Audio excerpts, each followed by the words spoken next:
All right, so before actually tackling the second numerical title, Memphis Team in the meantime made a spin-off for the Nintendo 3DS, and in their own words, they even wanted a PS Vita version, but decided to just focus on the 3DS, which was called the Castlevania Lords of Shadow Mirror of Fate. Much like a similar game for that system, Batman Arkham Origins Blackgate, it later got received an HD port for PS3, Xbox 360, and PC. I'm playing the PS3 version. Of the bunch, again, I still suggest the PC version because it's the one that actually runs decently at 60 frames. But in general, this HD version is still the better version of the game because it actually, perfects a bit better the animations of the cutscenes, since in the original release they were, a bit more janky. As you will see, they still are technically. But what is it about instead? Is unlike the previous game and the one that will follow, instead this will be a more proper type of Castlevania experience. And we start with a tutorial, with a sign for things to come, controlling Gabriel 1 year before he started his quest. Welcome, my children, to Mirror of Fate, aka that game you better damn well play before going into Lords of Shadow 2. Sorry, Joe. I saw again the opening of Lords of Shadow 2, and the recap they gave it's even more extensive than I thought. We're going to have to agree to disagree, because I'd argue that this suffers from the Kingdom Hearts effect. Like, if you don't play Mirror of Fate before getting into Lords of Shadow 2, just wait a minute, Wibbs, you're going to be lost. Anyway, yes, Wibbs? Go ahead. Yeah, that bit at the beginning where it said epilogue, Belmont. I thought it was prologue. Yeah, prologue, prologue, Mr. Belmont. I thought it said producer, Mr. Belmont, and I'm like, wait, he's the producer now? No. But basically, while the actual in-game models do have a style that resembles, the one of the actual Lords of Shadow games, the cutscenes are actually presented in a cel-shade format to resemble a bit more the motion comic book style that was from the DLC of the first game. It was mostly to circumvent the limitations of the 3DS, so I get why they did that. Anyway, yeah, this is basically a 2.5D kind of game, similar to products like the PSP version of Rondo of Blood. Essentially, this is more hack into what the original Castlevania is like. Mm-hmm. Well, I have to say, Gabriel doesn't really have a strut, to be honest. Well, yeah, but like with the I guess he's not a real Belmont then. Ooh. He's just Dracula. So basically, in this sequel, everyone suddenly lost their voice. No, don't worry, Lives. The character will talk. The iconic cloak dismount. Mm-hmm. But yeah, it combines both the style of the original games with the action-slash nature of Lords of Shadow. But don't think that this is an easy game by result. The controls are simple, but ultimately hard to master as a result. And later on, the game will introduce more curveballs. Yes, Java? Is Mirror Fate linear, or does it work on the Metroidvania technique? Okay, a bit of both, a bit of A and a bit of B. When you're following, it follows like a more linear type of story for each of its chapters, in a sense that it roads you into direction, but it has plenty of collectibles that you need to diverge from the main path in order to seek, and it has a couple of barriers that you require upgrades, to destroy in order to get said collectibles. So while it does combine the exploration of a traditional Metroidvania, due to how the chapters are structured, the maps are not that big to explore. Meaning that basically the best thing that you can do is to follow the main plot until you arrive to the final boss of the chapter, and then backtrack to previous levels to gather what you missed. So this was before we got to the level of, say, Lords of Shadow 2, which was definitely a lot more ambitious with the exploration. Yes, which instead issued the entirety of the chapter system, and instead was also exploration driven, but in a more traditional kind of the Metroidvania style. Now, okay, Mirror of Fate, I'd say is overall a pretty good game. However, a lot of people skipped over Mirror of Fate because, well, like with Kingdom Hearts, one, it wasn't mentioned as a numbered one, so people kind of come to the assumption that, oh, I can go from 1 to 2 just fine. And secondly, it was on the 3DS, and a lot of people think, oh, a handheld one. Well, that's not as important. Well, remember, Again, Joe, it's kind of like how it works kind of the same way as in Metal Gear, where Metal Gear Solid Peace Walker is important story-wise, even though it's not a numbered entry. I'll just say this. I feel like devs should always just say, look, you're going to need to play this game. Even though it's not numbered, they should emphasize it as much. Because to be fair, Nomura did that for Birth by Sleep. He did say in the interviews that this was as important as a mainline. He literally called it in interviews Kingdom Hearts Zero. Here's a better suggestion for the devs. Stop not making stop making titles that are not numerical if they're actually sequels. And mind you, Pedro, good for Nomura finally doing that. After the famous confusion involving... Okay, yeah, I actually forgot to turn subs for this. I will wait immediately. I will do immediately after, but since we're on basically this was like made on the 3DS, the devs actually wanted to make a cute reference to something Nintendo related. So first we have Gabriel spill across with his blood in order to trap the demon, like in Ghostbusters, and then he puts out a medieval Pokeball. Not even joking. He's gonna literally capture the demon inside it. Beautiful. Gotta catch 'em all. Demon Mom. Pokemon. It even shakes it like a Pokemon. Okay, so this takes place after Pokemon Legends Arceus, but before Gen 1. This is like the interquel. You call them Demon. Yeah, like I said. Pokemon. I literally thought the music was gonna do the Pokemon call. And there you go. Also, for the record, yes, the composer from the first game returns, although a couple of tracks are actually recycled. Meanwhile, let's introduce the major retcon from compared to the first game. The fact that Marie had a child in the meantime, but the Brotherhood decided, along with Pan, mind you, the fucking bastard, decided to actually kidnapped it because they knew the entirety of Gabriel's outcome of his quest, and they decided it was best to actually hide the child as a result, of being a secret weapon against him in the future. Morons, goddamn morons. Not just morons, it's not even morons, Jova. They're assholes. That's what they are. Yes, moronic assholes. Like, seriously. What good does this serve? Like, at all. If anything, knowing that he had a son would have given Gabriel even more motivation on his quest. And not only that, poor Marie, she didn't tell him, by the way, I happen to have a son before you this is another thing that the first game technically piles up, that Marie did not told him about her pregnancy. Like, gee, Marie, maybe... So Gabriel and Marie Belmont was taken from his mother's arms as a baby and raised in secret by the Brotherhood of Light. A secret Marie would take to her grave, Gabriel never knowing that he had a son by her. Although Gabriel later defeated the Dread Lords of Shadow, Gabriel fell into darkness as foretold, becoming Dracula. Play the DLC. Now atop his colossal mountain fortress, he delivers his war upon the Brotherhood and mankind. Trevor grew to manhood, obviously, of his true lineage, and had a son of his own, Simon Belmont. Our tale begins here many years later, for it is through the son of Trevor Belmont that the deeds of courage of a father can be revealed, and the tragic fate of a Belmont clan laid bare. So yeah, here's the main point of contention of this game, the one that I actually do not like in hindsight. The story is technically told out of order. Instead of having it has 3 chapters, but instead of going through a 1, 2, 3 structure, it tells a 2, 3, 1 structure. Also, it's Tio, I have two souls structure. Okay. Also, Tio, I appreciate your narration as droopy. Well, I thought I was trying Dracusto. Well, okay, let me ask then too.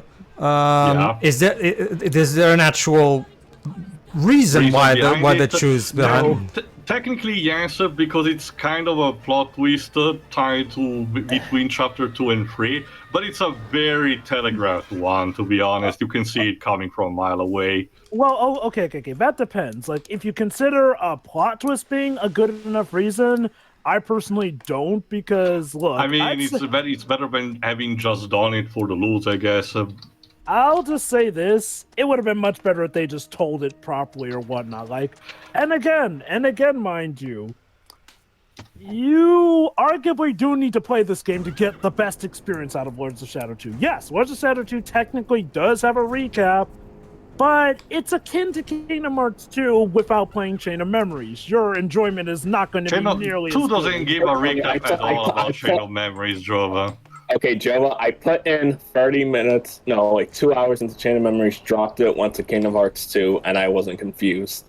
Because you know why? Because they know that, okay, people wouldn't have played it, so and since you're playing it from Sora's perspective, he's just as lost as the player. Yeah, still did not stop a lot of people being confused as to, oh, what's all this stuff going on with Naminé? Why is Sora in a teleportation tube here and there? I played 2, then 1, then watched the cutscenes for Chain of Memories. It's fine. Sure. Chain of Memories doesn't matter. Actually, it does in the long scheme of things because of that retcon involving Castle Oblivion and all that. But look. Guys, sure, maybe it wasn't that bad for you, but let's not try and act like there wasn't a I guess we're just built different then. Yeah, get on our level. That's it. Let me state the case there. I think it's a good reason that it became a freaking meme about how confusing it was. And look. Yes, you can make the argument that you technically don't need to.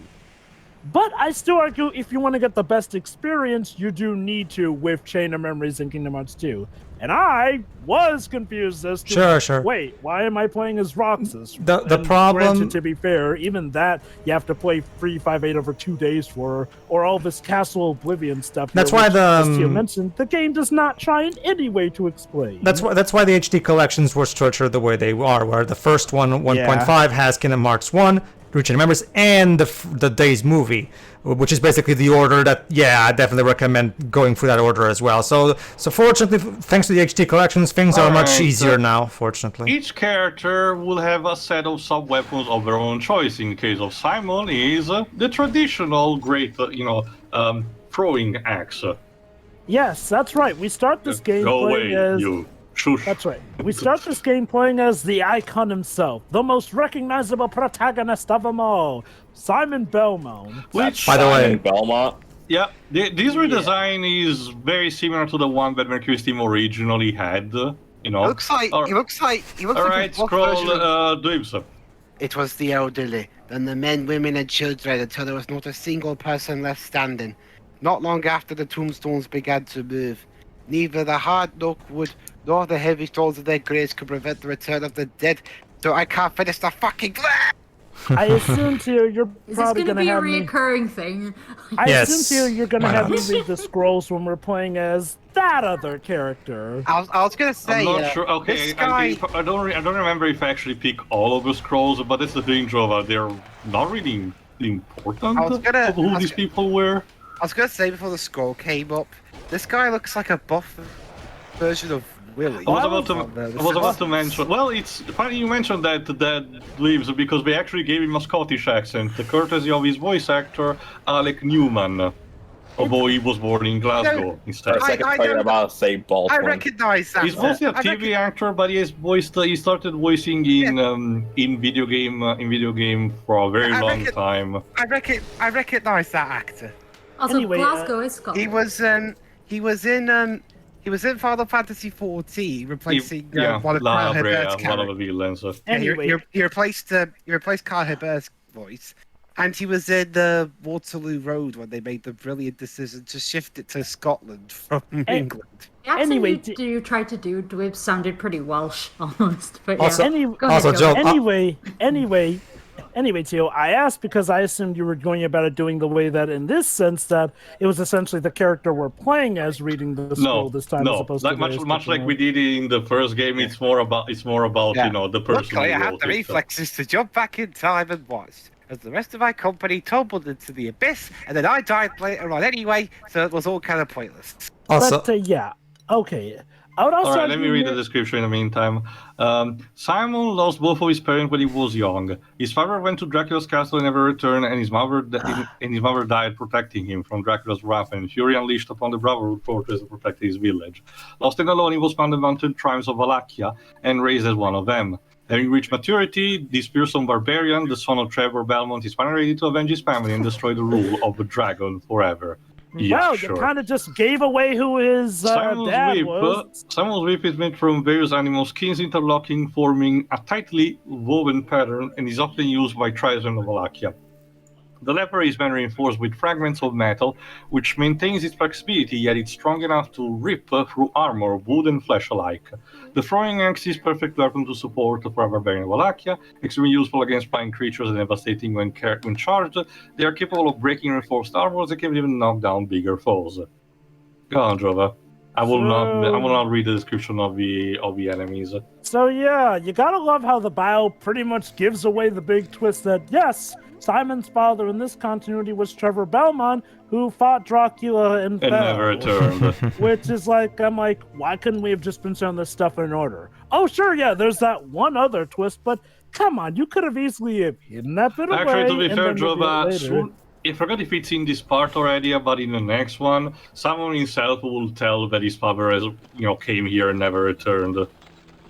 Well, yeah, I get that. My point is like, well, again, it just begs back to your original point about how this could have been just fine being told in proper order.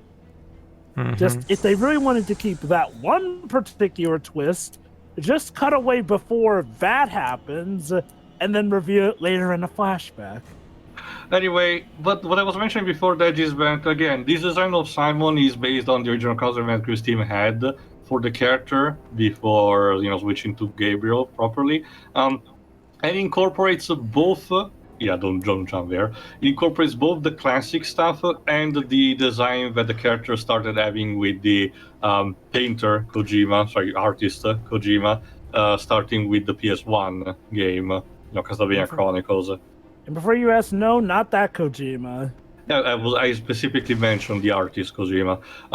But I actually kind of like this new particular design for the character. Maybe there's a bit of too much emphasis on the white fur on his coat, but everything else seems to be fine enough with the actual barbarian look, but still keeping the fact that they did reimagine him as a redhead.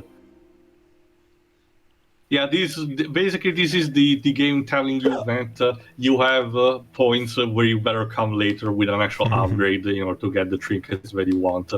Yeah. So, Tia, but before we get to the heavier stuff here, might as well ask, how do you feel about the story in general, ignoring the stupid thing about telling it out of order? Because a lot of people have have pointed out the criticism that as Castlevania stories go, this is one that could have been very, very, very, very easily solved if the characters just spent an extra second to explain something here or there. Anyway, before answering, what I'm demonstrating is that what the one feature that you could also add on the 3DS, you can actually place markers on the map, on your map screen, just so you can remember a potential collectible that you missed, because otherwise we are not actually properly labeled. So if you want to not forget, go ahead. But to answer your question, Drova, I've seen worse technically. Absolutely. I agree on the whole thing about characters could have talked to save their problems, to solve a couple of them. But as far as continuing the story from the first game goes, I'm perfectly fine with it. I think the best way for me to put it is it's a similar issue I have with Birth by Sleep, in the sense where, for the sake of the fact that this is technically a prequel to another game, characters have to act pretty damn dumb.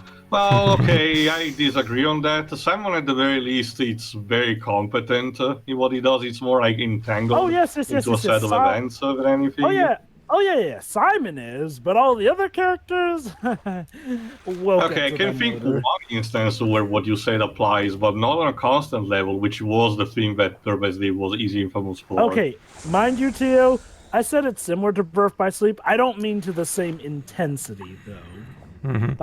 And honestly, if I had to pick between the stories, I probably would still take this one over that, but it's fine. Yeah, Pedro? Speaking of that series, the job, a fun, although dangerous drinking game? Every time they mention heart or darkness? Well, that's the obvious one. I've heard of one recently where take a shot every time someone says Sora, Donald, Goofy. Does that include gameplay? No, it doesn't really happen until 3, where there's actual dialogue in between, Cutscene. between. No, I'm talking about cutscenes. Every time someone says either Sora, Donald, Goofy, or is in the middle of a sentence mentioning all three, and once again mentions all three of them in that exact same order. So. Right. Well, I guess I'll just lay down and die then. Exactly. So.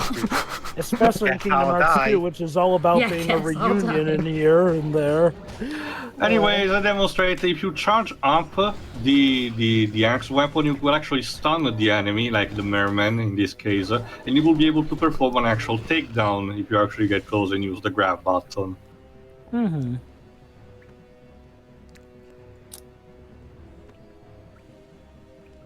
Yeah, as for my overall thoughts about Mirror of Fate, I like this game. It definitely has warts and flaws, but I like it.